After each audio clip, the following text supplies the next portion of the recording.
I'm the only unlucky guy who always ends up getting attached to a character that everyone else ends up ignoring in every play I see. That's right. I'm the guy with the weird fetishes.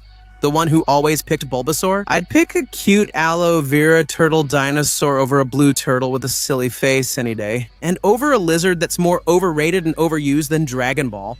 But that's another topic. Today we're going to talk about cool and interesting characters who to a greater or lesser extent have been ignored by their fandoms or by their creators. Heads up, I'm not going to talk about characters who are 100% ignored. Like, for example, Shino in Naruto Shippuden, or Kiba in Naruto Shippuden, or Neji in Naruto Shippuden, or Ino in Naruto Shippuden, or you know what? Like all the characters in Naruto Shippuden except for about 10. Here we're going to talk about characters who, even though they're quite popular in their own fandoms, like Leorio for example, maybe they received much less attention than they deserved for some reasons that we're going to talk about next. With your permission, let's start the video. Before we begin, you would make me very happy if you checked out my gaming channel and my live stream channel, and of course, left a follow on both. By the way, if you haven't subscribed to this channel yet, now is a good time to do it. It's free, and it even comes with a free little treat.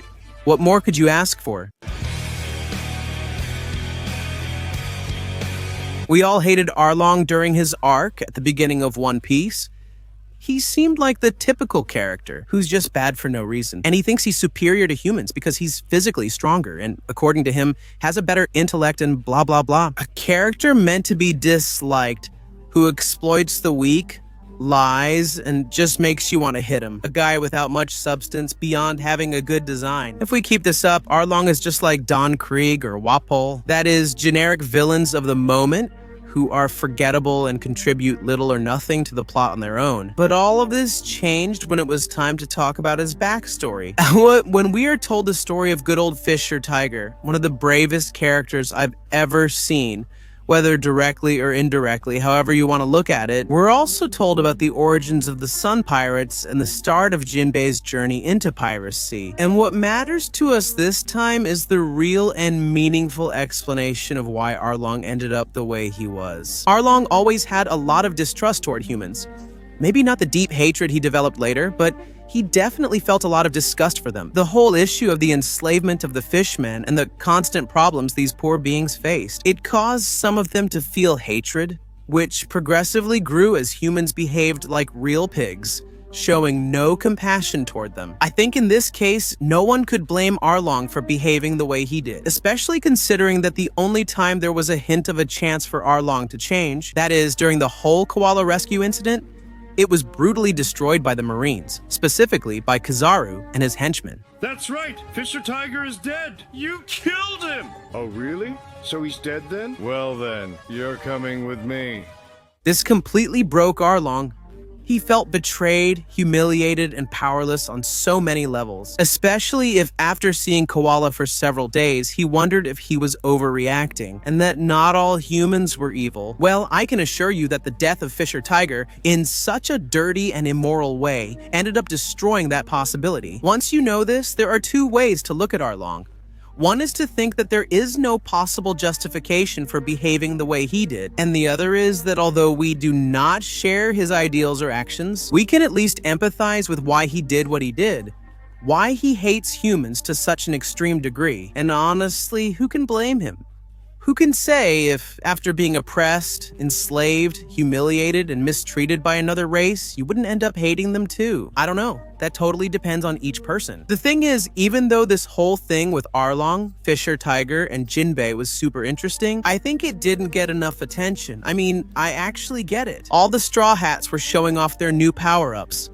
And it was hard not to focus most of our attention on that. But if, for example, we all like the backstory behind the Princess Vivi so much, why do I feel like in this case it was a bit overlooked? I mean, even Hody Jones, the main antagonist of the Fishman Island arc, is still just the representation of Arlong's dark side. This character, Hody, tells you a bit about how indoctrination works.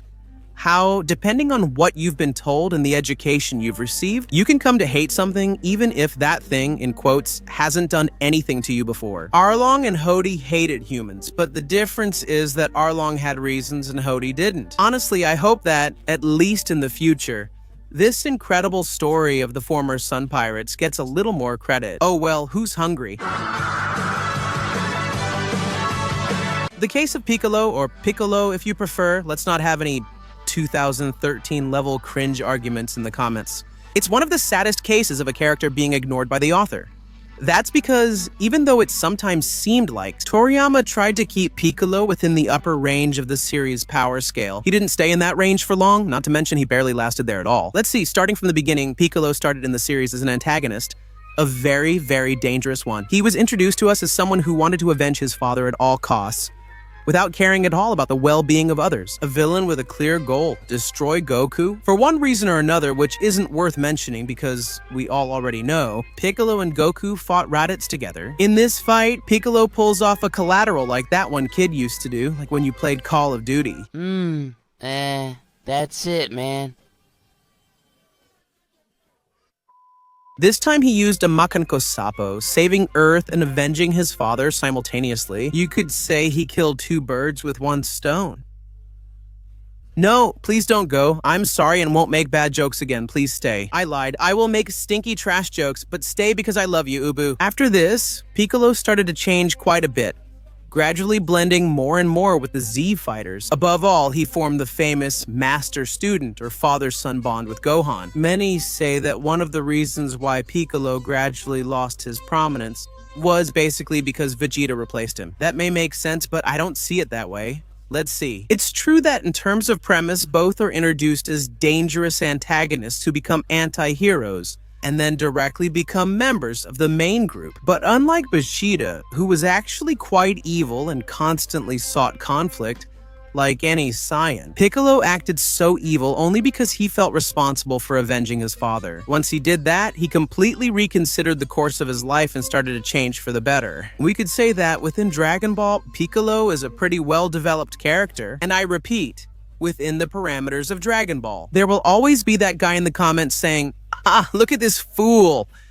Does he really think a Dragon Ball character has development? Bly, blee, blee, blee, blee, bly.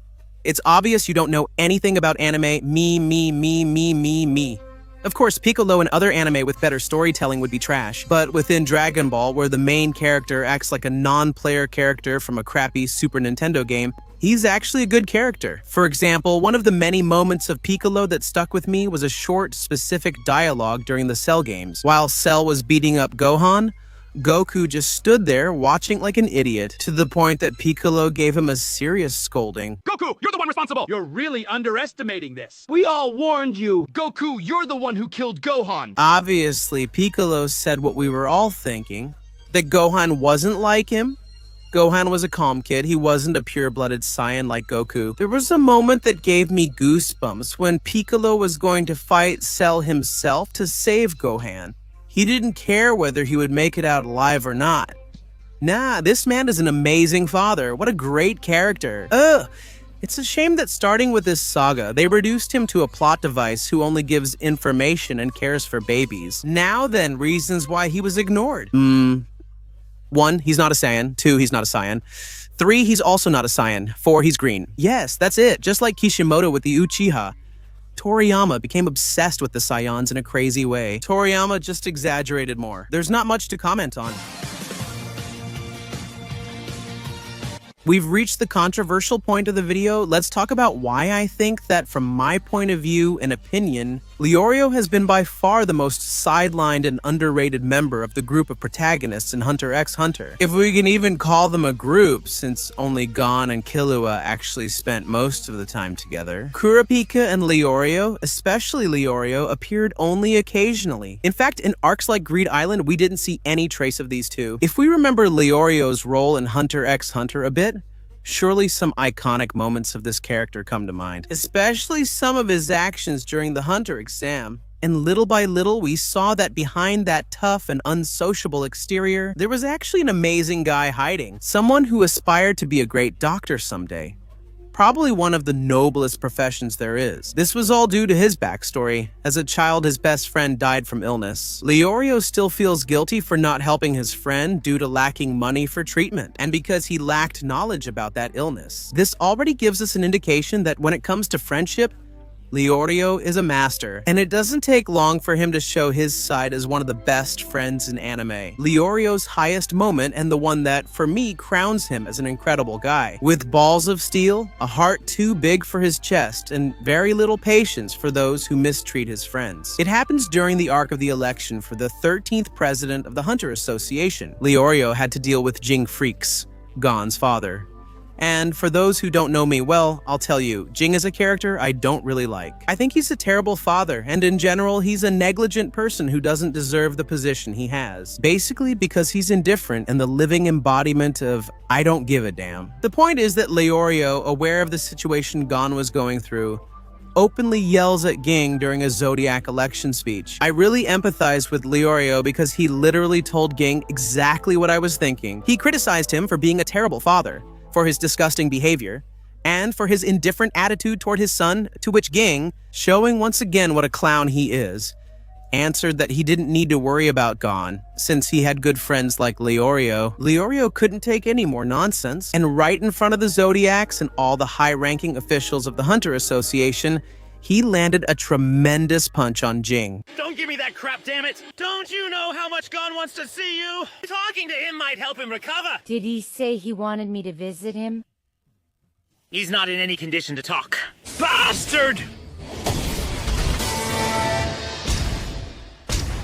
He even dared to shout at a high-ranking association official in public. But when he heard Ging's nonsense, he didn't hesitate to hit him. What a remarkable character. When Gon recovered, the first one to run and hug him was Leorio. Leorio, though only 19, has been more of a father to Gon than Ging ever was. Standing up for Gon in front of his own father isn't something most people would do. The point is, if Leorio is such an interesting character, why was he so extremely overshadowed by the rest? Well, the quick answer is pretty obvious.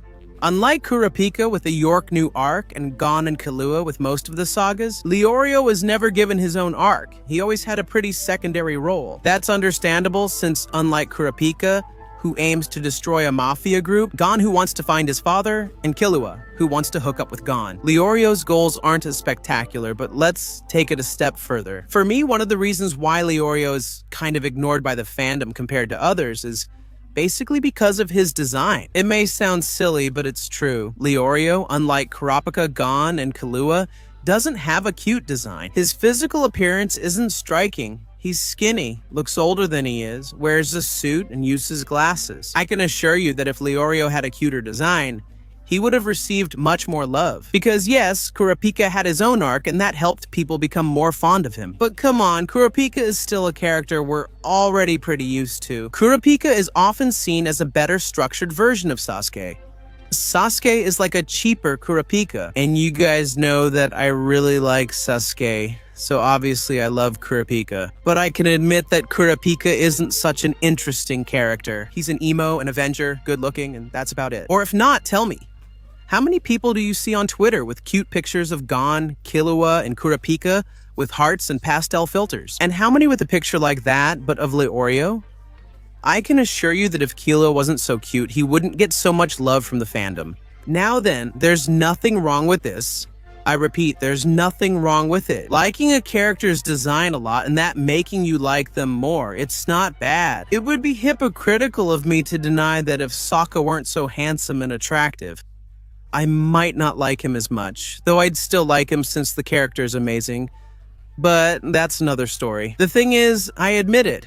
I admit that a good character design can make me like them more, but I think a lot of people wouldn't have the courage to admit that they pay more attention to Kurapika, Gon, and Killua than to Leorio because of a design issue. I'm not saying this applies in every case. In fact, they're probably a minority. But denying that cases like this exist would be a lie. That's why I think it's unfair that Leorio, just because he's not cute or likely to appear in cringe fanfics, gets little love from the fandom. I think this could be fixed by giving Leorio a good arc. Even if the character doesn't have huge ambitions, he has a lot of potential, even if that's asking the impossible. We all know that Hunter x Hunter isn't coming back, so, well, that's my opinion. Leorio seems like an amazing, somewhat misunderstood character who's been overshadowed by others in the anime. Because if Hunter x Hunter has something good, besides Neferpe Waifu and Hiso Husbando, It's its character building and development. If you think this isn't true and that Leorio's design has absolutely nothing to do with this, and that it's just about him having less prominence, please share your opinion in the comments, but be respectful. If you enjoyed the video, please subscribe and follow me on Twitter and Discord. Be sure to visit my gaming and live stream channels. Links to everything are in the description. Remember, on this channel, we're otakus, but the kind who shower and have a social life. See you in the next video.